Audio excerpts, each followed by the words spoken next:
minutes of questions. Thank you, Mr. Chairman, and thank you, Dr. Tabak, for testifying before the Select Subcommittee this morning. As you've heard and as you know, Dr. Daszak testified in front of the Select Subcommittee on May 1st and clearly highlighted the need for more effective oversight of federal grants, as has been elucidated by my colleagues. In 2024, the National Institute of Allergy and Infectious Diseases, NIAID, awarded EcoHealth Alliance almost $4 million for understanding the risk of bat coronavirus emergence, which included the collection of coronaviruses at the Wuhan Institute of Virology. While Dr. Daszak denied using American taxpayer dollars for gain-of-function research, the evidence indicates otherwise, and it has been incredibly challenging obtaining information from both EcoHealth and the NIH. Members of this committee on both sides of the aisle were right to question Dr. Daszak's integrity and handling of funds, which also highlighted NIH's sloppy oversight process. Dr. Tabak, are you aware of the different definitions various federal agencies use to define gain-of-function research? I'm aware of two different definitions, one very broad and generic, which is unregulated, and one more precise and certainly regulated. Yes, it seems to me that this is sort of like what the definition of is. Do you believe having one definition that is universally employed would be more effective? It would. The broad definition is lab jargon. It's just the way scientists speak. The precise definition, which is regulated, of course, that's the important one, because that's the one that regulates the experiments that people are concerned about. Well, it seems that there was gain-of-function research occurring, but denied that it was occurring because it didn't meet that precise definition.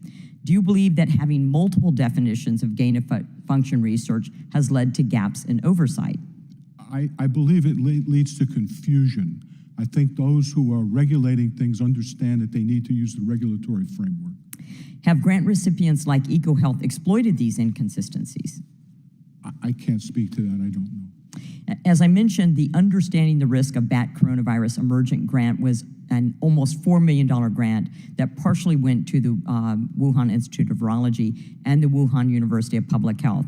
Do you believe this grant was an effective use of taxpayer dollars, and would you support issuing the same grant today? Well, with the benefit of what we know today, no, of course not. There is great concern with Dr. Daszak's interaction with NIH and NIAID pertaining to the one log growth term of the award. The NIH relied on Dr. Daszak to monitor and report virus growth after being a month late on his annual reporting requirements, which were outlined in the grant.